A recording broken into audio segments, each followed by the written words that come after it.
আসসালামু আলাইকুম। স্কভার্সের ইংলিশ ক্লাসে স্বাগতম। আমি গত ক্লাসে ফ্লোচার্টের বেসিক আলোচনা করেছিলাম, কিছু পয়েন্ট নিয়ে আলোচনা করেছিলাম এবং একটি ফ্লোচার্ট করে দেখিয়েছিলাম যে কীভাবে আসলে ফ্লোচার্ট আঁকতে হয় এবং বলেছিলাম আপনাদের কোনো সমস্যা থাকলে আমাদের কমেন্ট বক্সে জানিয়ে দিতে।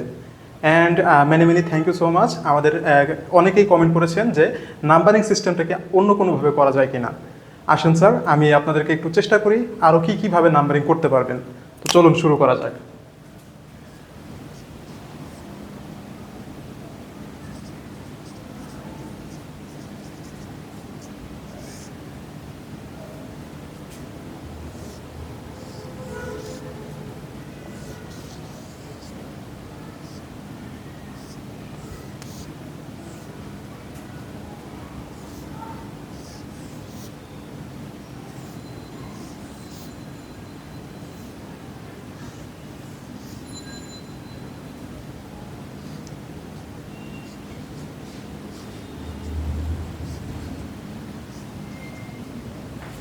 তো শুরুতে এভাবে আমরা 6টি সমান বক্স আঁকার পরে তারপরে আমাদের নাম্বারিং করতে হতো, তাই না?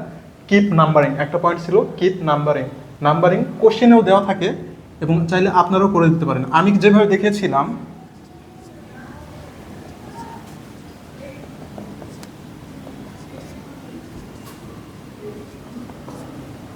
আমি মূলত আপনাদেরকে 1 2 3 না লিখে এরকম রোমান সংখ্যা দিয়ে বাম পাশে এভাবে লিখে দেখিয়েছিলাম এবং তারপরও বলছেন এই নাম্বারিংটা অন্য কোনোভাবে করা যায় কিনা।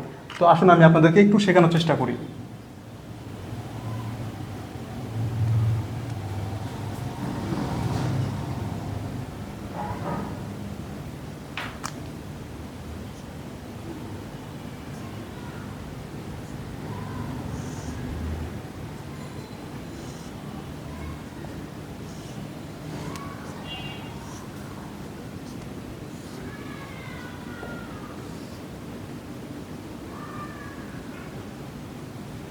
সো আমি প্রথমে যেটা করেছিলাম বাম পাশে এইখানে লিখে ব্র্যাকেট দিয়ে দিয়েছিলাম, কিন্তু আপনারা চাইলে এভাবে উপরে দিয়ে তারপর নিচে আর একটা একটু দাগ দিয়ে সুন্দর করে নাম্বারিংটা করে দিতে পারবেন। এটাতে আপনাদের শুরুতে নাম্বারিংটা হাইলাইট হয়ে যায় এবং দেখতেও সুন্দর লাগে। আপনারা চাইলে ব্র্যাকেট দিতেও পারেন, ব্র্যাকেট নাও দিতে পারেন, সেটা আপনাদের একান্ত ব্যক্তিগত ব্যাপার। এটা গেল একটা পদ্ধতি। আর একটা পদ্ধতি আমি আর একটু দেখা দিই, ওই সিমিলার ওরকমই ছিল।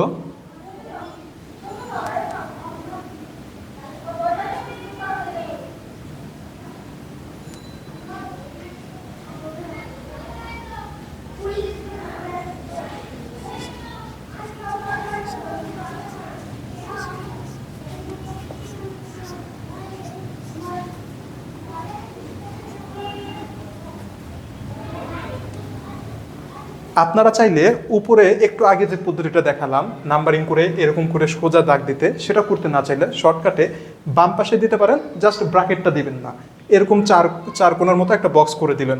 এটাও একটা টেকনিক হতে পারে এবং এটাও আপনার সৌন্দর্য বৃদ্ধি করতে পারে, অনেকের কাছে এটাও ভালো লাগতে পারে। সো আশা করি নাম্বারিং নিয়ে আর কোনো প্রশ্ন নেই। আপনারা অবশ্যই নিচে কখনোই নাম্বারিং করবেন না, তাহলে দেখতে খারাপ লাগে।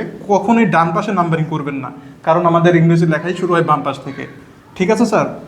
আপনারা এছাড়াও চাইলে ধরুন এগুলো দিলেন না, শুধু এই উপরে 1 2 3 4 5 6 আপনারা চাইলে এইভাবেও বক্সের উপরে জাস্ট উপরে নাম্বারিংটা দিয়ে দিতে পারেন।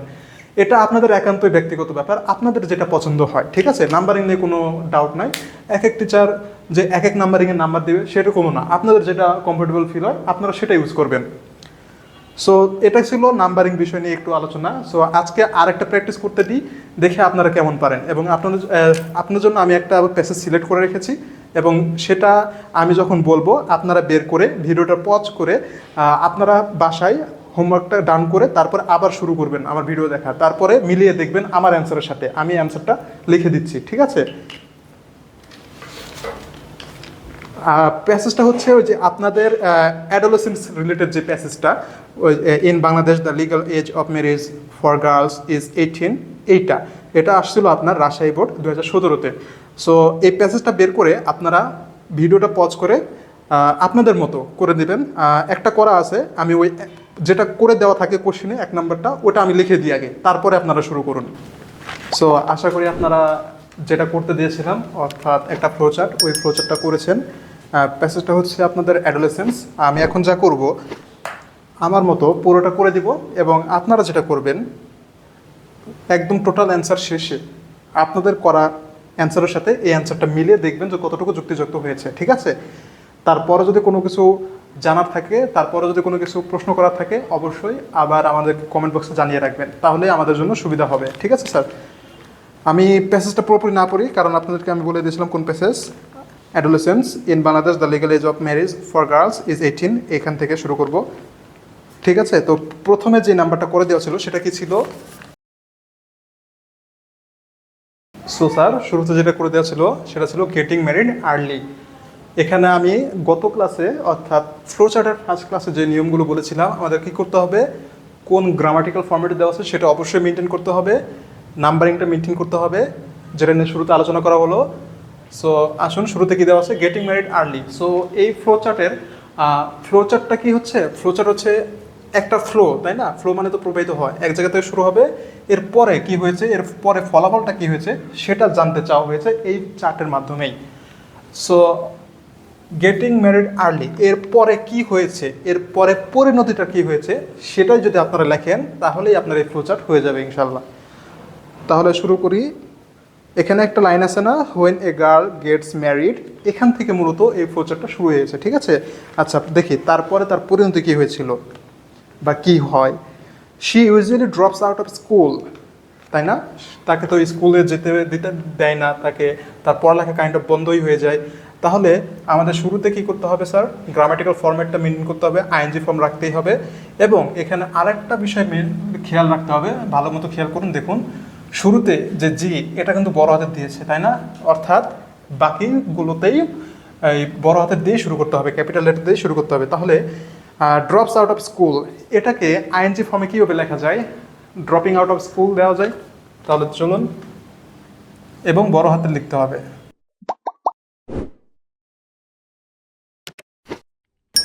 তাহলে স্যার দ্বিতীয় ফ্লোচার্টের আমাদের রেজাল্টটা কি হবে? Dropping out of school. এখানে স্যার আরেকটা বিষয় মেনটেন রাখবেন, সেটা হচ্ছে শুরুতে যেভাবে নাম্বারিং দিবেন, অর্থাৎ দেখুন এখানে কিন্তু আমি বক্স আকারের মতো একটা নাম্বারিং দিয়েছি, ঠিক আছে? বাকি বক্সগুলো সেমভাবেই নাম্বারিং করবেন। আচ্ছা চলুন প্যাসেজ পরে দেখি। স্কুল থেকে ড্রপস আউটের পর তার কি হয়? And thus loses her mobility, অর্থাৎ বিয়ের পরে তার একটা সীমাবদ্ধতা তৈরি হয়, তাই না? চলাচলের সীমাবদ্ধতা তৈরি হয়, সে যেখানে খুশি সেখানে যেতে পারে না। তাহলে কি হয়? সে তার মোবিলিটিটা লস করে। তাহলে এটাকে স্যার কী করতে হবে? অবশ্যই আইএনজি ফর্মে দেখতে হবে এবং ক্যাপিটাল লেটার দিয়ে শুরু করতে হবে। তাহলে স্যার 3 নম্বরটা আসুন শুরু করি। বোর্ডে যেহেতু জায়গা নেই, আমি একটু এটা মুছে এটাতে 3 নম্বর লিখবো, ওকে? সো স্যার 2 নম্বরটা আমরা করেছিলাম যে ড্রপিং আউট অফ স্কুল, এবং তারপরে সে তার মোবিলিটি লস করে। তাহলে কী লিখতে হবে 3 নম্বরে? লুজিং মোবিলিটি,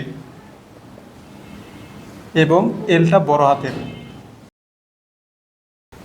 ঠিক আছে স্যার, আমরা 3 নম্বরটা করলাম, স্কুল থেকে ড্রপ আউট করে মোবিলিটি লস করে। তারপরে কি হয় স্যার? প্যাসেজটা পড়ে দেখি। She gets confined to full-time work in her in-laws household. তার মানে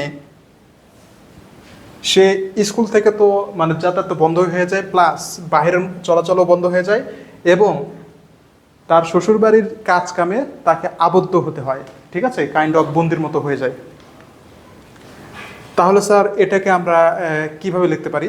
যেহেতু আমাদের শুরুতেই আইএনজি এবং ক্যাপিটাল লেটার এগুলো মেনটেন করতে হবে, তাহলে she gets confined to her in-laws household, এইটাকে আমরা যদি আইএনজি লিখতে চাই, এখান থেকে ভার্বসটা আলাদা করি, সেটা কি? গেটস। শি গেটস কনফাইন্ড, তাহলে এটাকে আইএনজি করলেই তো হয়। তাহলে গেটস, এটাকে আইএনজি করুন, গেটিং হবে, একদম 1 নম্বরে যেটা ছিল ওইরকম। আমি আবার স্যার 3 নম্বরটা 2 নম্বরটা মুছে 3 নম্বরটা এখানে রেখে 4 নম্বরটা এখানে করিয়ে দেখাবো, ঠিক আছে? লুজিং মোবিলিটি, এরপরে gets confined to her in-laws household, এবং সেটা হবে 4 নম্বরটা। তাহলে গেটসকে আমরা গেটিং।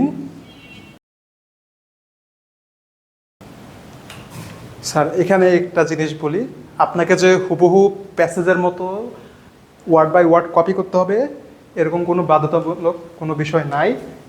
যে ভার্বটা দেওয়া থাকবে আপনি চাইলে সিনোনিম ইউজ করে অন্য কোনো ওয়ার্ডও লিখতে পারেন। যদি বলি he confined to household work, এটাকে বাদ দিয়ে আমরা কিন্তু চাইলে অন্য অনেক ওয়ার্ডও ইউজ করতে পারি। সেটা একটা এরকম হচ্ছে, ঠিক আছে স্যার, আমরা হাউস হোল্ড ওয়ার্ককে চাইলে ডোমেস্টিক চোর্স এভাবেও লিখতে পারি। ঠিক আছে, আমাদের বোর্ডে জায়গা না থাকার কারণে আমি বারবার একটা জিনিস মুছে এটা এই পাশে রেখে পরবর্তীটা এই পাশে দেখার চেষ্টা করছি, সেটা আশা করি আপনারা বুঝতে পারছেন। বাকিগুলো এর আগেই নোট করে রেখে দিবেন। So sir, getting confined two domestic chores এরপরে কি হয় আমরা দেখি, অর্থাৎ সে গৃহ কাজে আটকে যায়, তারপরে কি হয় সেটা দেখি। She gets confined to full time work in her in laws household, she loses social status and all the opportunities of economic independence। এটা একটা পয়েন্ট হতে পারে স্যার। দেখুন, সে সামাজিক যে যোগ্যতা রয়েছে সেটা থেকে বঞ্চিত হয় বলতে গেলে, এবং আর্থিক যে স্বাধীনতা রয়েছে, আর্থিক মুক্তি যেটা রয়েছে, ইকোনমিক্যাল ফ্রিডম, সেটাও সে বঞ্চিত হয়, অর্থাৎ সেটাও পায় না। তাহলে আমরা এটাকে লিখতে পারি, ভার্বটা খুঁজে বের করি, শি লসেস সোশ্যাল স্ট্যাটাস। তো এখানে ভার্বটা কি? লস। তাহলে এটাকে আইএনজি করতে হবে, প্লাস বড় হাতের লিখতে হবে। তো 5 নম্বরটা হচ্ছে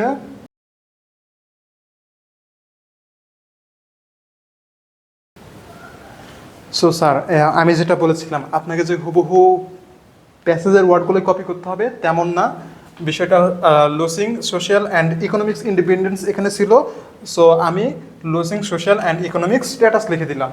অর্থাৎ সোশ্যাল অ্যান্ড ইকোনমিক্স স্ট্যাটাস দিয়ে তার প্যাসেজের দুইটা কথা বর্ণনা ছিল, ওই দুইটা এটা মিন করে। ঠিক আছে, আপনাদেরকে হুবহু যে প্যাসেজ ফলো করতে হবে এরকম কিছু না, আপনারা চাইলে এরকম সিনোনিম বা বুদ্ধি খাটিয়ে ট্রিক খাটিয়ে শর্টকাটও লিখতে পারেন, কোনো সমস্যা হবে না। সো স্যার, আমরা 5 নম্বর পর্যন্ত চলে আসছি। 5 নম্বর পয়েন্টটা কী ছিল? Losing social and economic status, এটা আমরা লিখলাম। এবার আসুন প্যাসেজ পড়ে দেখি তারপরে কী হয়েছিল। In her in laws house she gets marginalized, অর্থাৎ তার শ্বশুর বা শাশুড়ির বাড়িতে বিয়ে হওয়ার পরে মার্জিনালাইজ মানে আবদ্ধ হয়ে যায়, একদম সীমাবদ্ধ হয়ে যায়, বলতে গেলে বন্দির মতো হয়ে যায় অবস্থা। মার্জিনালাইজ মানে হচ্ছে ধরুন পুরোটাই হচ্ছে এটা দিয়ে বোঝায় পুরোটাই হচ্ছে আপনার লাইফ। পরীক্ষা খাতে আমরা কী করি? মার্জিন টানি না? মার্জিন টানার মাধ্যমে আমরা কী করলাম? একটু জায়গাটাকে সীমাবদ্ধ করলাম, তাই না? এই মার্জিনালাইজ বলতে আপনারা চাইলে এভাবেও মনে রাখতে পারেন যে কোনো কিছুতে আবদ্ধ হয়ে যাওয়া, সীমাবদ্ধ হয়ে যাওয়া। ঠিক আছে, তাহলে সরি, এরপরে তাহলে আমরা কী লিখতে পারি? She gets marginalised. আবার আগের মতো ভার্বটা হচ্ছে গেটস, এটাকে আইএনজি করতে হবে। আইএনজি করতে তো হবেই, প্লাস প্রত্যেকটা কী ছিল? ক্যাপিটাল লেটার ছিল, সেটাও মেনটেন রাখতে হবে। তাহলে এটা ছিল, তাহলে স্যার 6 নম্বরটা আমরা কি লিখলাম? Getting marginalised. ঠিক আছে, আমাদের একটা জিনিস খেয়াল করুন, প্যাসেজে হয়তো আরও ইনফরমেশন দেওয়া থাকবে, ঠিক আছে, কিন্তু আমাদের 6 নম্বরে দেখা গেল যে অর্ধেক বা অর্ধেকের একটু বেশি আসার পরেই শেষ হয়ে গেল। তার মানে এই না যে আপনাদের ফ্লোচার্টের বাকি ইনফরমেশনগুলো দেননি দেখে হয়নি, আসলে এরকম ভাবার কিছুই নাই। ফুল ফ্লোচার্টটার বিষয় কী ছিল? আর্লি গেটিং ম্যারিড, এটার পর থেকে তার ফলাফল কি হয়, তার পরিণতি কি হয়, সেই সম্পর্কিত ফ্লোচার্টটা এটা ছিল, তাই না?